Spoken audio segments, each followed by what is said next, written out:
একটা বাঙালি রেস্টুরেন্ট ঢুকলাম এখানে। আমি ঘর থেকে বের হলাম, বের হয়ে বাজার করে নিয়ে আসলাম, কিন্তু এর ভিতরে কত কাহিনী হয়ে গেল আসুন বিস্তারিত বলতেছি।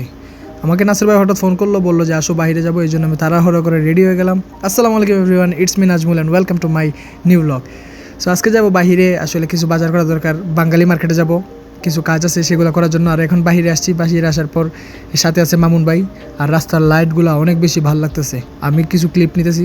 সোনা বরণ পাখিরা আমার কাজল বরণ। তারপরে চলে এসেছি আমরা অফিসের এদিকে। অফিসে কিছু কাজ ছিল, কাজ শেষ করছে নাসির ভাই। তারপরে আমরা চলে আসলাম বাঙালি মার্কেট। এখানে এসে দেখি অনেক ভিড়। তারপরে আমরা চলে এলাম একটা মোবাইলের দোকানে।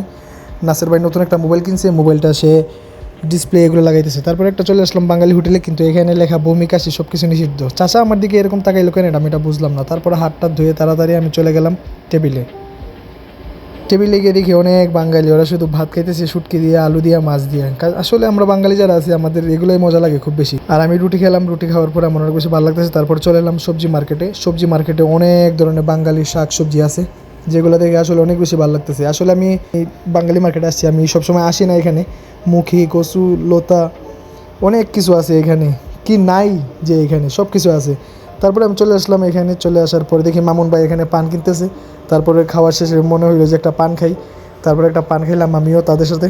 পান খেয়ে বাজারের কিছু ক্লিপ নিলাম। ক্লিপ নেওয়ার পরে হাঁটতে হাঁটতে চলে আসতেছি এদিকে। খুব বেশি ক্লান্ত হয়ে গেছি আমি। পান নেওয়ার পরে এখানে আসলাম, এসে 3 কিলো কলা নিলাম। আসলে কলা খুব পুষ্টিকর খাবার, এই জন্য কলা নিচ্ছি। কলা নেওয়ার পরে এখানে দেখি সে একটু বাংলা জানে, যে আরবি লোক, সে খুব বেশি ভালোই বাংলা জানে। ধন্যবাদ সবাইকে, বাই। I love you. এটাই বাস্তব।